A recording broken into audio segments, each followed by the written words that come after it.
पैसा मांगू, अब मैं क्या करूँगा। और शेर बहुत चिंतित हो जाता है क्योंकि वह इतना सारा पैसा जमा करा था अपनी बेटी की शादी के लिए। वह रास्ते में जा रहा होता है, वह सोचता जाता है, वो बोलता जाता है, अरे अब मैं क्या करूँगा, मेरी बेटी से शादी कौन करेगा। मेरी बेटी की शादी के लिए इतने सारे पैसे मैंने जुगाड़े थे, लेकिन अब पैसे नहीं मिलेंगे, मेरी बेटी की मैं शादी कैसे करूँगा। अरे मैं क्या करूँगा, मैं बहुत परेशान हो गया। वहीं पे ही वही टाइगर उसको देख लेता है। वह शेर के पास जाता है, बोलता है, अरे शेर राजा जी, क्या हुआ, आप इतना परेशान क्यों हो।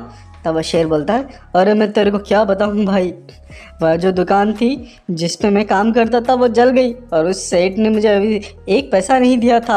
अब उसका तो पूरा नुकसान हो गया, अब मुझे क्या ही पैसा देगा। अरे मैं क्या करूं, मेरे बच्चे की शादी मैं नहीं कर पाऊंगा। तब वह टाइगर बोलता है, अरे तुम बहुत ही परेशान लग रहे हो, लेकिन तुम्हारी इस परेशानी का मेरे पास बहुत अच्छा समाधान है। मेरा एक दोस्त है दूसरे जंगल में, वह बहुत अच्छा इंसान है, वह बहुत ही सही है, वह बिल्कुल भी लालची नहीं है और वह नेक दिन है। वह तुम्हारी बेटी से शादी करने के लिए एक सही व्यक्ति है, वह बहुत अच्छा शेर है। मैं तुम्हें उससे मिलाता हूँ, जिससे तुम्हारी बेटी की शादी भी हो जाएगी और दहेज वहेज भी नहीं मांगेगा। शेर को ये बात बड़ी पसंद आती है। वह और टाइगर उससे मिलने उसके जंगल जाते हैं।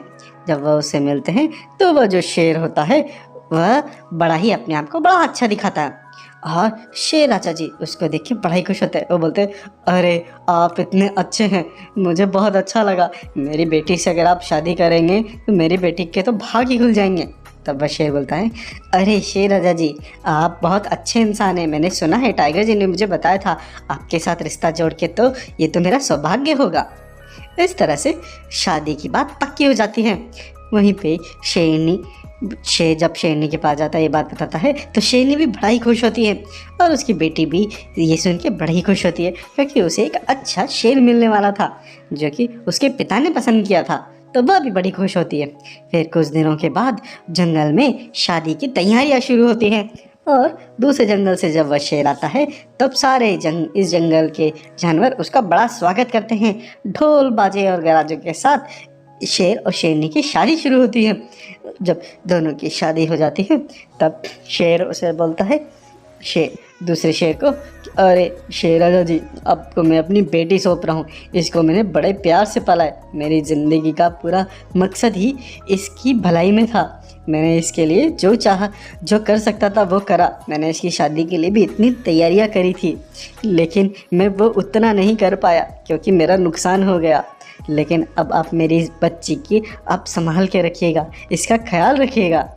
तब वह शेर बोलता है, हाँ बिल्कुल, नहीं ये आपकी बेटी अब नहीं, ये मेरी बीवी है, मैं इसका पूरे दिन से और पूरे मन से इसका ख्याल रखूँगा, इसको बहुत खुश रखूँगा, इसको कोई परेशानी नहीं आने दूँगा। इस तरह से वह उसको विदा करता है। शेर और शेरनी वहाँ से चले जाते हैं और फिर वह जो शेर होता है अपनी बीवी के साथ अपनी गुफा में चला जाता है। अब अपनी बीवी से बात करता है, अरे अच्छा हुआ हमारी बेटी सही जगह पे चली गई, कितना अच्छा हुआ, मैं कितना परेशान था। शेरनी बोलती है, अरे अरे चिंता मत करो, तुम्हें तुम्हारी बच्ची की बहुत याद आ रही है, कल तो वह आ ही जाएगी ना, पग फेरे जो हैं, इसीलिए कल वह आएगी, तब उससे बड़े प्यार से मिलना। तब अगले दिन वह शेर और शेरनी अपनी बेटी का इंतज़ार कर रहे होते हैं क्योंकि जंगल की रस्म होती है कि शादी के दूसरे दिन लड़की अपने घर आती है। वे इंतज़ार करते रहते हैं लेकिन उनकी बच्ची आते ही नहीं है। तब शेर बोलता है, अरे ये क्या, हमारी बच्ची अभी तक आई क्यों नहीं, उसे अभी तक तो आ जाना चाहिए था। तब शेरनी बोलती है, हाँ मुझे भी कुछ ठीक नहीं लग रहा, आप जाइए ना वहाँ पे, इतना देर हो गई, वो क्यों नहीं आई, आप जाइए जल्दी। तब शेर सब्सक्राइब करें और लोगों के साथ शेयर करें। हैप्पी